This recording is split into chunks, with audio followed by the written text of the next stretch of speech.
Hello guys, this is me Monica Agarwal. Welcome back to my channel. कैसे हैं आप लोग? कमेंट करके ज़रूर बताइएगा कैसे हैं। आज से मैं आप सभी के लिए बायोलॉजी सेक्शन से आए प्रीवियस ईयर के क्वेश्चंस की एक सीरीज़ शुरू करने जा रही हूँ। यह वीडियो सभी के लिए बहुत ज़्यादा इम्पॉर्टेंट होने वाला है। ठीक है, मेरे साथ इस वीडियो में अंत तक ज़रूर बने रहिएगा। सभी के लिए सभी क्वेश्चंस बहुत ज़्यादा इम्पॉर्टेंट हैं।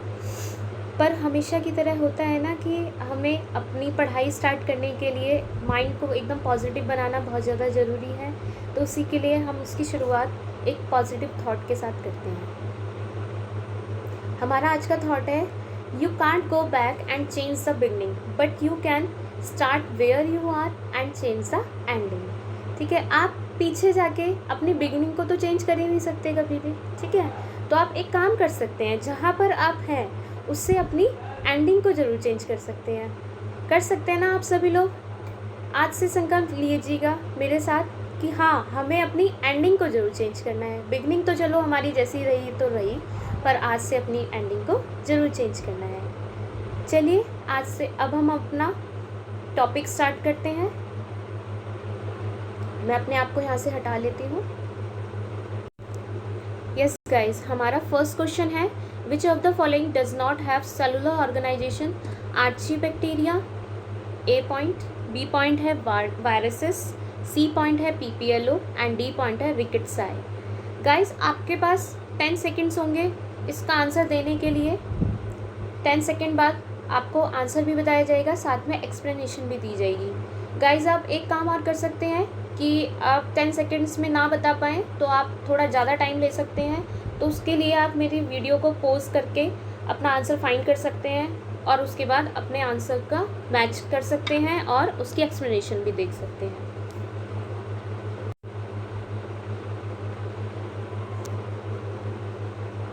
Guys, 10 seconds are over. Answer है बी, वायरसेस। आइए अब हम इसकी एक्सप्लेनेशन देखते हैं। Viruses does not have cellular organization. Viruses have only a single strand of DNA और आरएनए। गाइस, एक चीज़ ध्यान रखना, वायरस में हमेशा सिंगल स्ट्रैंड डीएनए होता है या फिर आरएनए होता है, which form the 6% of central core and this central core is surrounded by a thick covering of protein called capsid. और इसके ऊपर एक कवरिंग होती है प्रोटीन की, जिसको क्या कहा जाता है? Capsid. Viruses are also called as nucleocapsid. Guys, आपको इन एक्सप्लेनेशंस के साथ में आपको बहुत सारे और भी क्वेश्चंस पता चल सकते हैं। जैसे क्वेश्चन ये भी आ सकता है कि प्रोटीन की जो कवरिंग होती है उसको क्या कहा जाता है? वायरस की जो कवरिंग होती है, तो आपको ध्यान रखना है वो क्या कहलाती है? कैप्सिड। ठीक है, और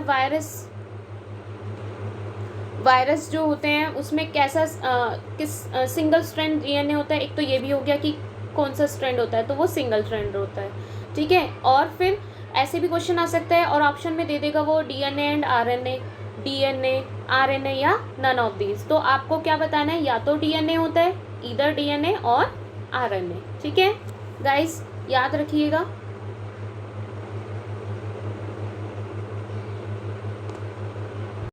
सेकंड क्वेश्चन है गाइस हमारा। Second question, who receive Nobel prize for the discovery of prions? Prions की डिस्कवरी के लिए नोबेल प्राइज किसको दिया गया था? ए ऑप्शन है हमारा ऑल्टमैन, बी ऑप्शन है लेविस, सी ऑप्शन है न्यूजीलैंड और डी ऑप्शन है प्रूजिनर। गाइस, फाइंड करिए अपने आंसर, आपको 10 सेकेंड मिलेंगे।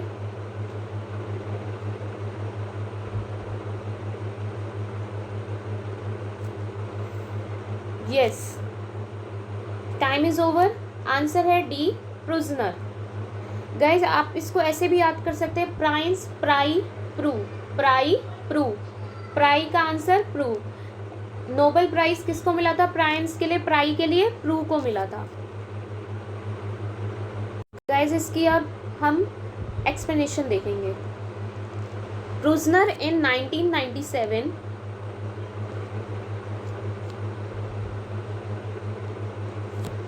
in 1997 received Nobel Prize for the discovery of prions. Prions are the infectious protein particle. Prions are first reported by Prusner in 1983. पहली बार जब इसको रिपोर्ट किया गया था प्रिजनर के द्वारा वो 1983 में रिपोर्ट किया गया है, लेकिन उसको प्रिजनर को जो नोबेल प्राइज़ मिला है वो 1997 में मिला है प्राइंस के लिए। ये एक इन्फेक्शियस प्रोटीन होते हैं, ये भी क्वेश्चन बन सकता है। प्राइंस कैसे प्रोटीन होते हैं, तो ये आपको याद रखना है, ये एक इन्फेक्शियस प्रोटीन होते हैं।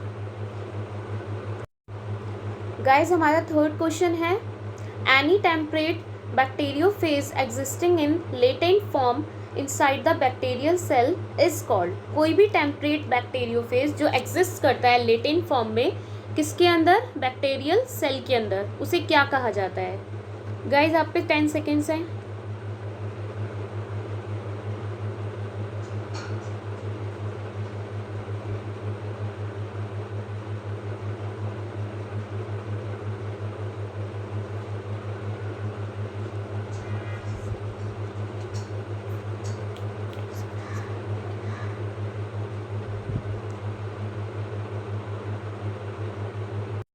Guys your time is over.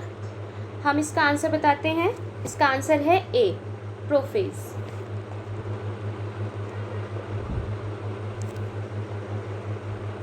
ठीक है, अब हम इसकी एक्सप्लेनेशन देखते हैं। Any temperate bacteriophage existing in latent form inside the bacterial cell is called prophage. कोई भी टेम्परेट बैक्टीरियोफेज जो एग्जिस्ट करता है लेटेंट फॉर्म में, किसके अंदर, बैक्टीरियल सेल के अंदर, उसे हम क्या कहते हैं, प्रोफेज कहते हैं। It is a bacteriophage often shortened two phase. Phase से ये छोटा होता है generally. Genome inserted and integrated into the circular bacterial DNA chromosome. इसके अंदर जो जीनोम होता है वो इंटीग्रेटेड होता है किस फॉर्म में, सर्कुलर बैक्टीरियल डीएनए क्रोमोसोम, या फिर existing as an extra chromosomal plasmid के फॉर्म में होता है। This is a latent form of a phage in which the viral genes are present in the bacterium without causing disruption of the bacterial cell. ये latent phage होती है जो कि in which the viral genes are present, जिसमें viral genes जो होते हैं वो हमारे प्रेजेंट होते हैं in the bacterium without causing disruption of the bacterial cell, और ये बैक्टीरियल सेल को कोई भी डिसरप्शन नहीं करते हैं। पर XB40 is an abbreviation for simian vacuolating virus 40। ठीक है, ये एक एब्रीविएशन है सिमियन वैक्यूलेटिंग वायरस 40 का, या फिर सिमियन वायरस 40। और पैलियोमा वायरस जो है वो फाउंड होता है in both effected produce on infected green monkey cell. जो ग्रीन मंकी सेल्स होते हैं उनको ये इफेक्ट करता है। और XB40 जो है एक DNA वायरस है जो कि पैलियोमा वायरस दैट हैज़ जिसके अंदर होता है पैलियोमा वायरस, और ये कॉज करता है ट्यूमर को इन द एनिमल्स। मतलब इतना ज़्यादा खतरनाक है, इतना डेंजरस है कि ये ट्यूमर पैदा कर सकता है एनिमल्स के अंदर, but most often persist as a latent infection. पर ये परसिस्ट होता है लेटेंट इन्फेक्शन के फॉर्म में। गाइस हमारा नेक्स्ट क्वेश्चन है, a virus infecting a bacterium is called. एक विषाणु जो एक जीवाणु को संक्रमित करता है क्या कहलाता है। You have 10 seconds. A point is plasmid, B point is bacteriophage, C point is bacterial DNA, and D point is bacterial RNA.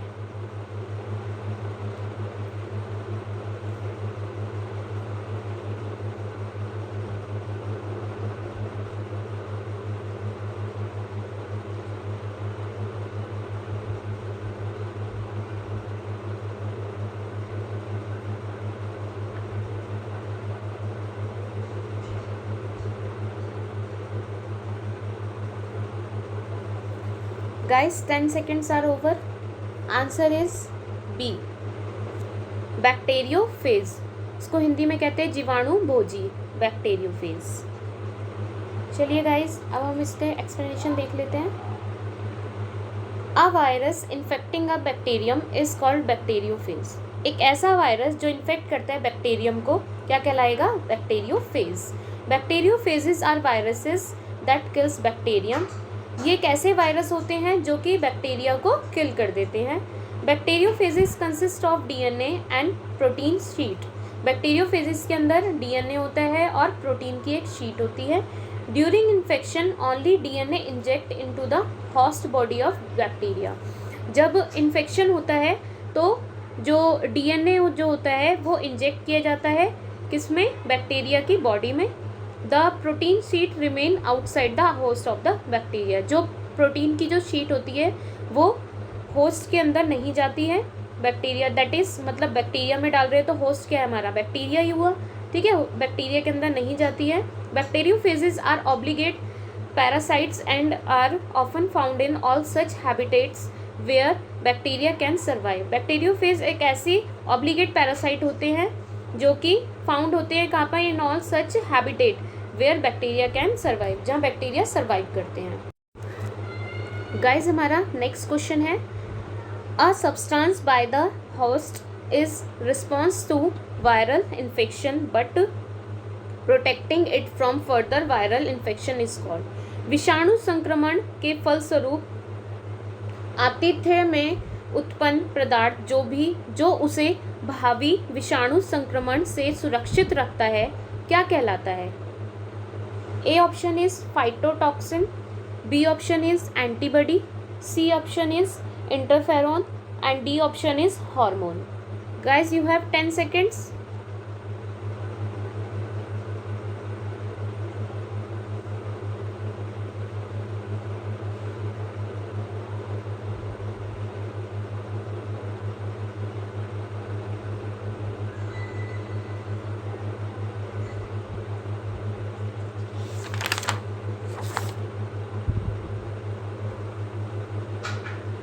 Ten seconds are over. Guys, its answer is C, interferon. चलिए अब इसकी explanation देख लेते हैं। Interferon is an important antiviral human protein produce in response to viral infection. Interferon एक important human protein है, antiviral मतलब आपने कब बहुत ज़्यादा जनरली सुना होगा, इस मौसम में चल भी रहा है वायरल फीवर, ठीक है। तो ये जो होता है एक इंटरफेरॉन होता है, जो इंटरफेरॉन जो होता है एक ऐसा एंटीवायरल ह्यूमन प्रोटीन होता है जो अपने आप प्रोड्यूस होता है हमारी बॉडी में, किसके रिस्पॉन्स में, वायरल इन्फेक्शन के रिस्पॉन्स में। जब ये बहुत ज़्यादा कमज़ोर पड़ जाता है तभी हमें वायरल फीवर आता है, पहले से ये खुद से ही बन जाता है इंटरफेरॉन। गाइज हमारा नेक्स्ट क्वेश्चन है, plant viruses that supply within their insect vector are called. ऐसे पादप विषाणु जो रोग फैलाने वाले कीट के शरीर में गुणन करते हैं, मतलब अपने आप को डिवाइड करते हैं, वो क्या कहलाते हैं। इसके दो ऑप्शन यहाँ पर हैं, दो ऑप्शन मैंने नेक्स्ट पेज पे रखे हैं। First option is persistent and B option is non persistent, C option is propagative and D option is सर्कुलेटिव।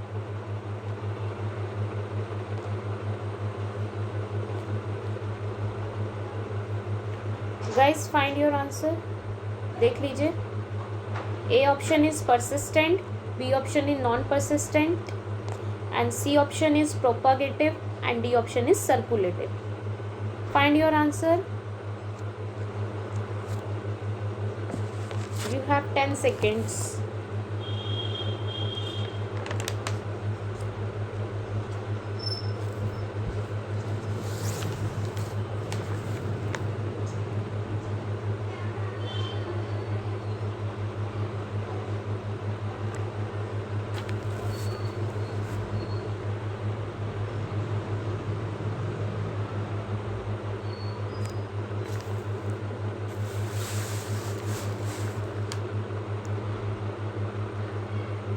Guys, time is over. Answer is C, propagative. Plant viruses that multiply within their insect vector are called propagative. वो plant virus जो multiply होते हैं किसके अंदर, insect vector के अंदर, उन्हें हम क्या कहते हैं, प्रोपागेटिव।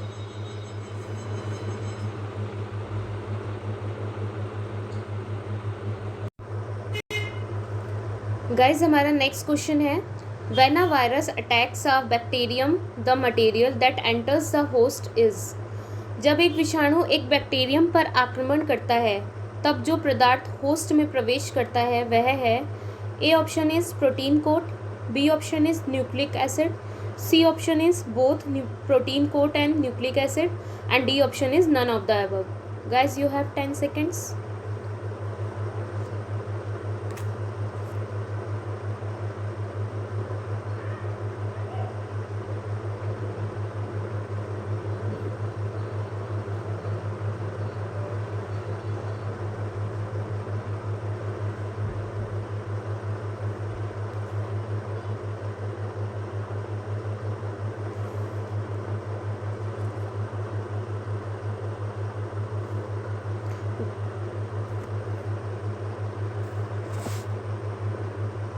Guys, your time is over. Answer is B, nucleic acid. आइए इसकी एक्सप्लेनेशन देख लेते हैं. Viruses consist of nucleic acid surrounded by a protein coat called capsid. ये अभी हमने पहले क्वेश्चन में भी पढ़ा था. इनके ऊपर एक लेयर होती है प्रोटीन की जिसको हम कहते हैं कैप्सिड. किसके ऊपर? वायरस के ऊपर. In such forms the capsid facilitate the attachment of the virus to the host surface. In forms में कैप्सिड जो है फैसिलेट करता है. कैप्सिड क्या हेल्प करता है? Attachment of the virus to the host surface, कि जिससे जो वायरस है वो होस्ट सरफेस के साथ जाके अटैच हो जाए. And also protect the virus nucleic acid from the nucleus enzyme present in the biological fluid. और जो nucleic and also protect the virus nucleic acid, virus को प्रोटेक्ट करता है न्यूक्लिक एसिड. किससे? Nucleus enzyme present in the biological fluid में जो present होते हैं. When a virus attack a bacterium the nucleic acid enters the host body. सबसे पहले कौन एंटर करेगा? न्यूक्लिक एसिड एंटर करेगा होस्ट बॉडी में, और वो पहले प्रोटेक्ट कर लेगा वायरस को. उसके बाद वायरस जाके वहाँ पर एग्जिट करेगा. Next question is prions have. Prions में क्या होता है? A option is RNA, B option is DNA, C option is RNA and protein, and D option is protein. Guys, you have 10 seconds.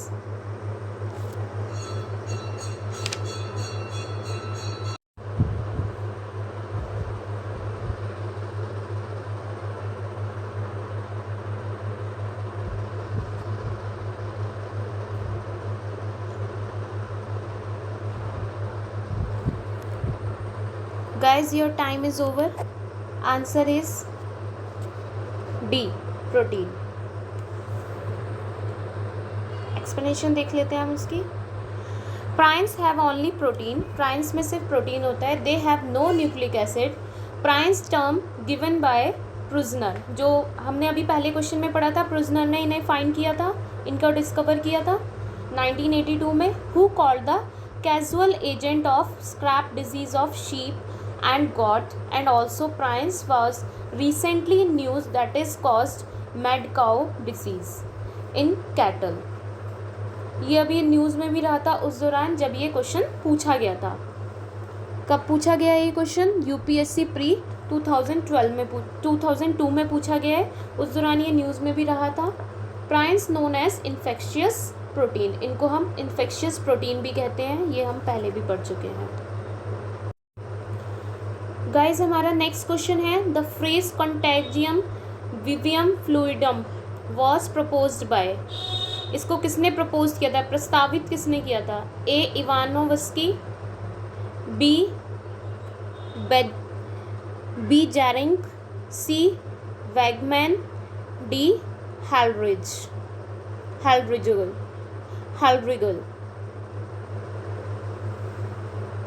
Guys, you have 10 seconds. Find your answer.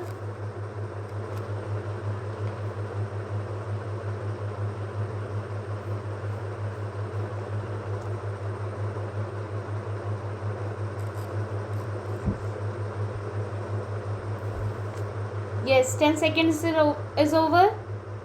Answer is B, Badgerink. Guys, इसकी explanation देख लेते हैं. The phrase Contagium vivium fluidum was proposed by Badgerink. He was a Dutch microbiologist and botanist. ये दोनों ही थे, Dutch के थे, Dutch country के हैं, माइक्रोबायोलॉजिस्ट और botanist. He is often considered one of the founder of virology and environmental microbiology. मतलब ये जो टर्म है हमारी कॉन्टेजियम विवियम फ्लूइडम, ये प्रपोज की गई थी बैजरिंग के द्वारा, जो कि डच के माइक्रोबायोलॉजिस्ट भी हैं, बोटैनिस्ट भी हैं। He is often considered one of the founder of virology. ये वायरोलॉजी के एक बहुत बड़े फाउंडर माने जाते हैं और इन्वायरमेंटल माइक्रोबायोलॉजी के भी। गाइज हमारा नेक्स्ट क्वेश्चन है, the virus responsible for AIDS is an example of. AIDS के लिए रिस्पॉन्सिबल जो वायरस होता है वो किसका एग्जाम्पल है? A option is adenovirus, B option is mosaic virus, C option is T1 virus and D option is retrovirus. Guys you have 10 second.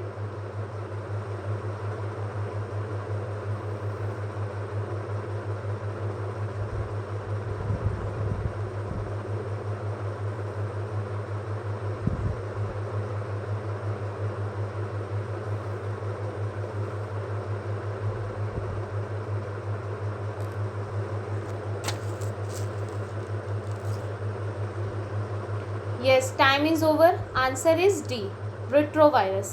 इसकी explanation देख लेते हैं। The virus responsible for AIDS is an retrovirus HIV, human immunodeficiency virus. A retrovirus is a single stranded positive sense RNA virus. Single stranded RNA virus होता है ये retrovirus जो है, ठीक है, विद अ DNA के साथ में intermediate and as an obligate parasite target a host cell. ये क्या करता है? होस्ट सेल पे टारगेट करता है सीधा, ठीक है। और हाँ, HIV की आपसे फुल फॉर्म भी पूछी जा सकती है, ह्यूमन इम्यून डेफिशिएंसी वायरस, ठीक है। ये इससे रिलेटेड इसमें एक पिक्चर भी दी गई है, जिसमें ये देखिए जो ये पोर्शन है ये क्या है? बैक्टीरियल DNA, और ये जो ये वाला पोर्शन है सर्कल वाला, ये क्या है? हमारा प्लाज्मिड। गाइस हमारा नेक्स्ट क्वेश्चन है, plant virus was first crystallised by. सबसे पहले पादप विषाणु को किसने क्रिस्टलेट किया था? A option is Bawden, B option is Pirie, C option is Beijerinck and D option is Stanley Beijerinck. A option is Borden, B option is Pyre and C option is Bizrink or D option is Stanley. Guys, you have 10 seconds.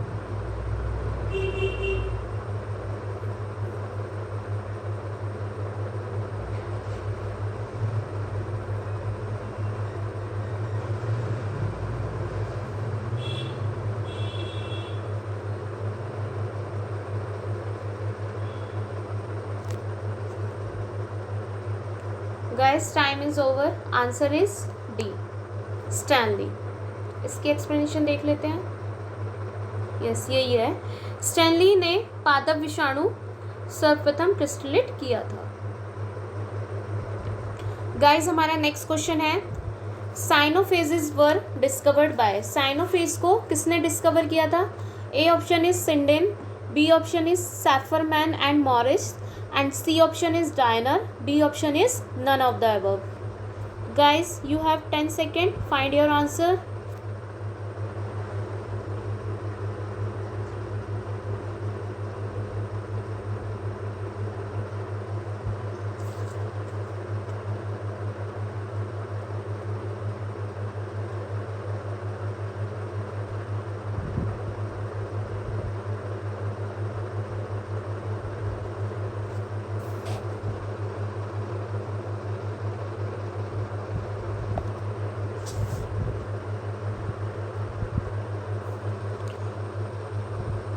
Guys, your time is over. Answer is B, Safferman and Morris. आइए इसकी explanation देख लेते हैं। Cyanophages were discovered by Safferman and Morris in 1963 from waste utilization pond of Indian university. कहाँ से इन्होंने discovery की थी? Utilization pond of Indian university. Indian universities के थे ये, से इन्होंने वो लिया था वेस्ट यूटिलाइजेशन।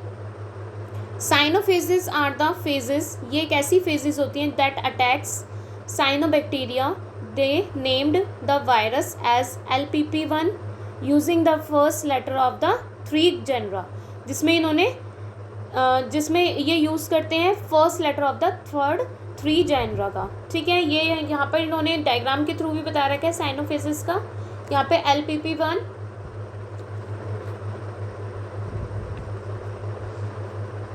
देखिए ये इसका हेड है साइनोफेस का और ये इसका टेल है। ठीक है,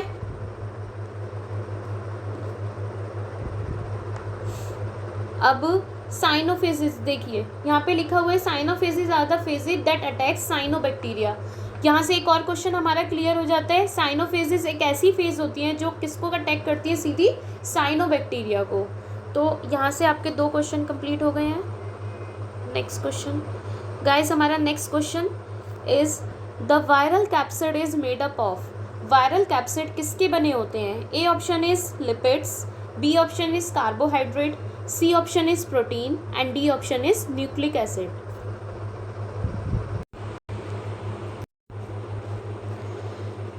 गाइस ये क्वेश्चन आपके लिए आज के लिए होमवर्क है।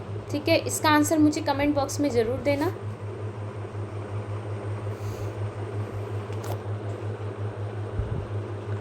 Hi guys, I am back again. Yes, मुझे ज़रूर बताइएगा मेरी ये वीडियो कैसी लगी और क्वेश्चन नंबर 15 का आंसर मुझे कमेंट बॉक्स में ज़रूर दीजिएगा। और इस वीडियो का PDF मैंने अपने टेलीग्राम ग्रुप में डाला हुआ है। ठीक है, मैं उसका लिंक अपने इसके डिस्क्रिप्शन बॉक्स में दे दूँगी यूट्यूब चैनल के। ठीक है, और आप सभी का प्यार मेरे साथ इसी प्रकार बना रहे, उसके लिए मैं नई नई वीडियोस बनाती रहूँगी। और भी सब्जेक्ट्स की मैं कंटेंट तैयार कर रही हूँ, धीरे धीरे मैं बनाऊँगी। ठीक है, ये जो वीडियो है सबके लिए बहुत ज़्यादा इम्पॉर्टेंट हो गया है। UPSC के लिए हो, RO ARO के लिए हो, DSSB के लिए हो, और UP TGT PGT जो भी बायोलॉजी सेक्शन के स्टूडेंट्स हैं सभी के लिए बहुत ज़्यादा इंपॉर्टेंट है। क्योंकि आपने देखा ही होगा UPSC में बहुत ज़्यादा क्वेश्चंस पूछे गए हैं बायोलॉजी सेक्शन से। ठीक है, DSSB में पूछे जाते हैं, जनरल पार्ट में भी पूछे जाते हैं, और जो साइंस वाले स्टूडेंट्स हैं जिनका साइंस का है मेन सब्जेक्ट, उनके लिए भी ये वीडियो बहुत ज़्यादा इंपॉर्टेंट हो जाती है। ठीक है, तो आप सबका सहयोग बना रहे। Thank you.